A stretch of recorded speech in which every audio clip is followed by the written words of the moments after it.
MP के ग्वालियर में BJP नेताओं की भोज पॉलिटिक्स जारी है। सबसे पहले मध्य प्रदेश की राजनीति में जो धमाका ज्योतिरादित्य सिंधिया ने कांग्रेस की सरकार गिराकर किया, उसके एवज में बीजेपी ने मनचाही डिमांडों को पूरा किया और अब रोड शो के बाद ग्वालियर में सिंधिया ने बीजेपी के पुराने नेताओं की शून्यता खिलाने का काम किया है, जिसका नतीजा ये है कि ज्योतिरादित्य सिंधिया के भोज के बाद आनंद फानन में केंद्रीय मंत्री नरेंद्र सिंह तोमर को भी कार्यकर्ताओं को भोज देना पड़ा है।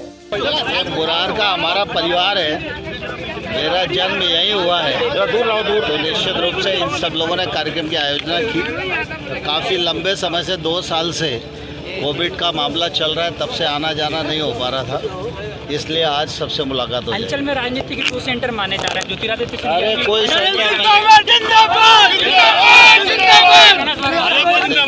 एक मिनट, भारतीय जनता पार्टी में भारतीय जनता पार्टी का कार्यालय ही एक सेंटर होता है। भले ही ज्योतिरादित्य सिंधिया और नरेंद्र सिंह तोमर इस खास भोज को मेल मुलाकात का जरिया बता रहे हों, लेकिन ग्वालियर चंबल की राजनीति में कुछ और ही बीजेपी के अंदर चल रहा है, जिसकी चर्चा आम से लेकर खासों में हो रही है। कहा जा रहा है कि अब नरेंद्र सिंह तोमर अपने ग्वालियर दौरे के दौरान मंडल स्तर तक के कार्यकर्ताओं से मेल मुलाकात के साथ उनके साथ भोज कार्यक्रम आने वाले दिनों में करने वाले हैं, जिसे बीजेपी बड़े नेताओं के शिष्टाचार का नाम दे रही है। लेकिन कांग्रेस इस बहाने दोनों नेताओं के भोज को वर्चस्व की लड़ाई बता रही है।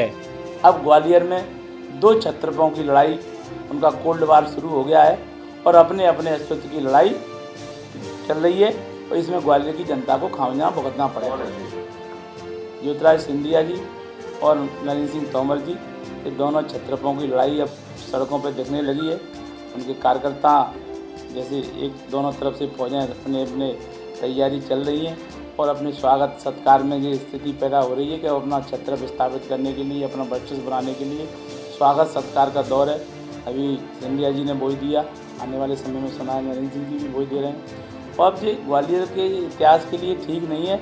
अब 2 छत्रपों की लड़ाई में जब कहते हैं सांड सांड लड़ते हैं तो चुरकुट इनका उड़ता है, तो इनकी लड़ाई में जनता पिसेगी, ग्वालियर का नुकसान होगा। ग्वालियर में कोई अधिकारी नहीं रहना चाहता, बहुत विचित्र स्थिति हो रही है।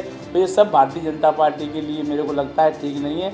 आने वाले समय में इन सब के कारण कांग्रेस की सरकार बनेगी और जनता को जो अभी खामियाजा भुगतना पड़ रहा है, जनता की सेवा करने के लिए कांग्रेस पार्टी मैदान में और सेवा करेगी। बहरहाल कहा जा रहा है कि ग्वालियर चंबल अब बीजेपी के 2 पावर स्टेशन बन गए हैं। वैसे देखा जाए तो ज्योतिरादित्य सिंधिया चंबल अंचल में सक्रिय हो गए हैं और बीजेपी के साथ तमाम कार्यकर्ताओं के साथ अपनी पकड़ को मजबूत करने में लगे हुए हैं। ऐसे में नरेंद्र सिंह तोमर प्रदेश और केंद्र राजनीति में बड़ा नाम है, साथ ही उनका गृह जिला ग्वालियर है, साथ ही ग्वालियर सांसद भी रह चुके हैं, वर्तमान में मुरैना सांसद हैं। ऐसे में वो अब अपनी पकड़ को कार्यकर्ताओं के बीच मजबूत करने में लगे हुए हैं, क्योंकि ज्योतिरादित्य सिंधिया के बीजेपी में आने से पहले वह इस चंबल के सबसे बड़े बीजेपी के छत्रप माने जाते हैं, लेकिन अब हालात वैसे नहीं हैं।